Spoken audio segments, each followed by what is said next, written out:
Good afternoon po again mga kababayan, ma'am sir. This is Jam, the Filipino channel po, ang inyong lingkod. So today is September 7, 2025 at tayo ngayon ay papunta dyan sa may Longines, Tandang Sora. Longines siguro ito or Longines, Tandang Sora, Quezon City. At dadalhin po natin yan sa may Vertis North sa Ayala Malls. Dito yan sa may Mindanao Avenue, Bagong Pag-asa, Diliman, Quezon City po yan. Okay, so magbabalik po tayo mamayang konti po pag nakuha na po natin sila. Disclaimer lamang po, ang content po natin na kalsada at hindi ang passenger. Kaya nga naman, sakali man po na may marinig kayo mga pangalan ng lugar, pangalan ng tao, pangalan ng organization sa government or private man yan, ay wala pong kinalaman ng channel nito at wala pong pinapatungkulan. Lahat po ng pinag-uusapan dito ay pawang dito lamang po yan sa loob at wala pong pinapatungkulan sa labas. Okay po, so magbabalik po tayo mamaya konti pag nakuha na po natin sila.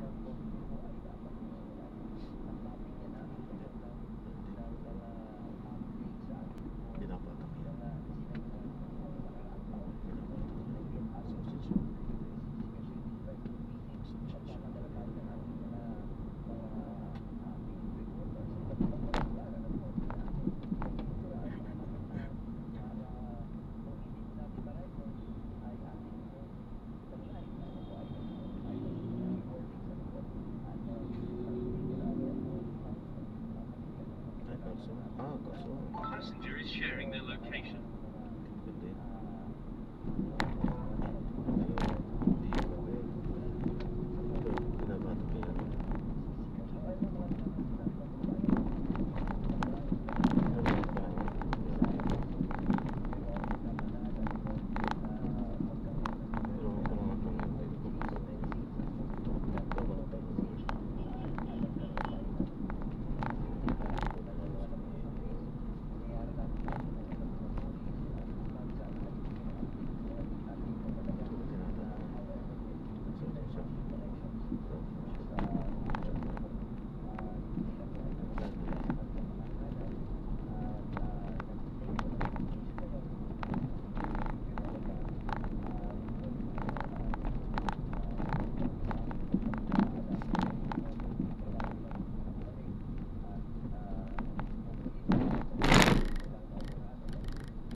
In 200 meters, turn right onto Longines. Alam po natin na talagang bata pa po ito ay mamaramdaman nila ang pagkalinga at pagmamahal ng ating Panginoon at pagdamay ng ating mga kababayan para po sa kanila. So, ngayon po ang ako ito, ano po, tayo po ay magtatapos na ng ating broadcast ngayon ng Adventist World Radio 360 years at bibigyan po natin kayo ng mga organized and ay masolve po natin sa maganda pong broadcast at paglilingkod po sa ating mga kababayan. At muli po ako po si Pastor Robert Dulay.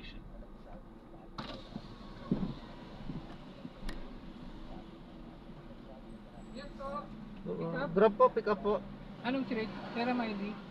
Ano? Longines? Number sa Longines. Sa Yan, 49. magat din. 49 po. One way lang sir, paikot. Sige po, thank you po.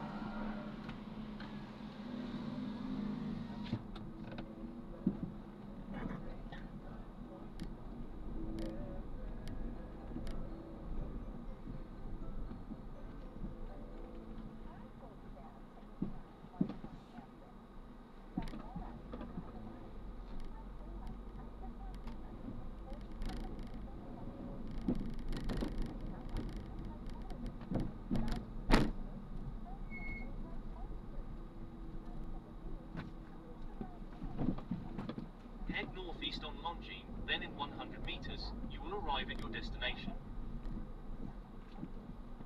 In 70 meters, you will arrive at your destination.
Continue straight at the first traffic light. Then, at the second traffic light, turn left. Keep left and continue straight.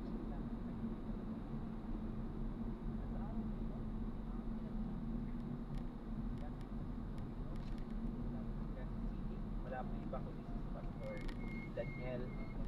Welcome po, Pastor Dan, muli.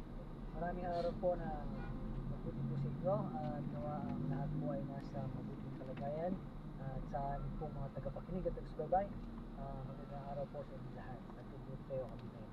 Salamat po, Pastor. At bago po tayo dumako sa ating paksa or sa ating pong pag-uusapan, ating po unang hilingan si Pastor Dan na tayo po ay pangunahan sa isang technique panalangin, Pastor Dan. Tayo po yung manalangin. Dahilan namin Diyos, muli po kami lumalapit po sa inyo. Hindi po namin pagbabay ng Espiritu. Pagbabayan po kami sa ating pong programang ito at nawa kami pagpapala po at instrumento sa mga pangangailangan po ng bawat isa, sa bawat isa, mga tagapakinig po natin Diyos. Pagpalain po kami lahat sa pangalan po ni Jesus. And mga kaibigan, amin po kayong nanayahan na manatiling nakatutok sa ating programa at kung kayo po ay nanonood sa pamamagitan ng ating mga social media, huwag pong kalimutang i-like, i-share, subscribe at i-follow ang ating pong mga Facebook pages, Adventist Teleradio at Adventist World Radio Manila.